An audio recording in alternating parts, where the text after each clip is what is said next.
is destruction, sadness is destruction, and people that are shut off still want and need love just as much, but they're generally the ones stuck in a cage crying out. So, yeah, sad is sad.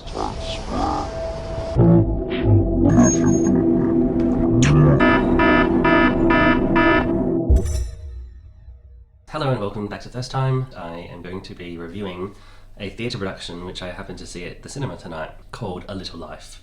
A Little Life is based on a novel, I believe by the same name, from author Hanya Yanagihara. The novel came out in 2015, it was extremely successful, and it's been adapted to the theatre and at the Savoy Theatre in London.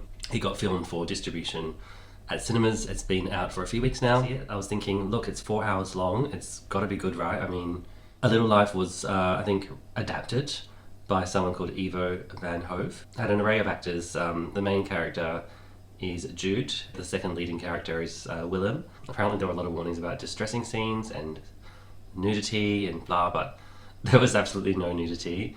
And self-harm is completely distressful to look at. I kind of like averted my gaze. So what is the story about and what does the story tell me? So thoughts that I had during this story is like,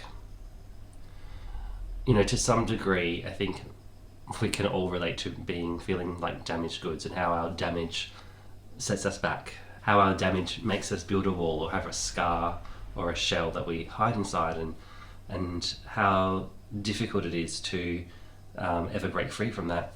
And even though we want and need the love and the care of the others who might be less damaged in certain ways than us, and we can't reciprocate, and it might seem like we don't want to go there with them, we still need that love around us just as much, that safety and that care. So watching A Little Life made me realize that people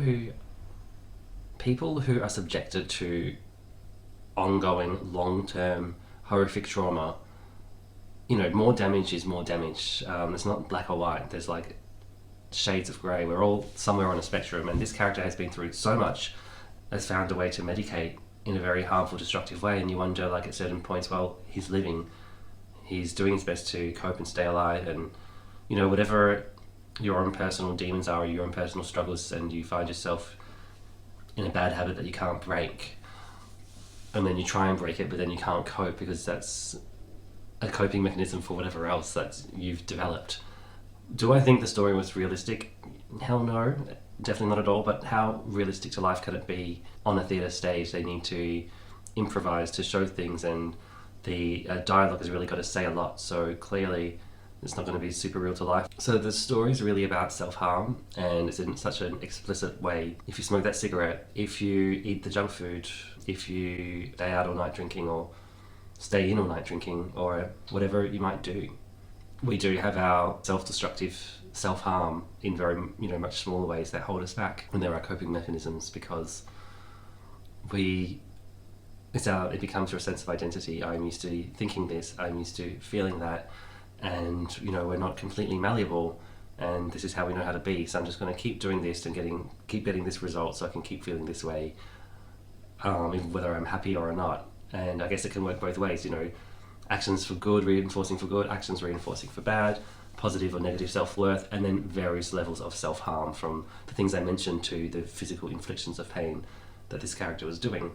There was a really, the character, which is Willem, the best friend of the self-harmer, then becomes a partner down the track.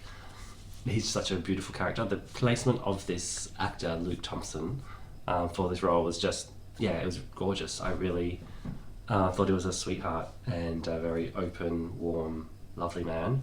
Also James Norton, he was cast well. I really like the beginning of the play. There's an artist in the group, JB, and he's full of hope and dream, also boredom, but creativity and passion. And I love that spirit of being something, making something, creating something, being confident and going out and making something for yourself. The friendship in the beginning was cool. I thought the play was going to kind of be about that, but it was really about Jude's struggle. I guess, having the love in his life later served to go inside what the struggle is. Was there change, yes or no, in the character? Again, he could only change so much. He really tried.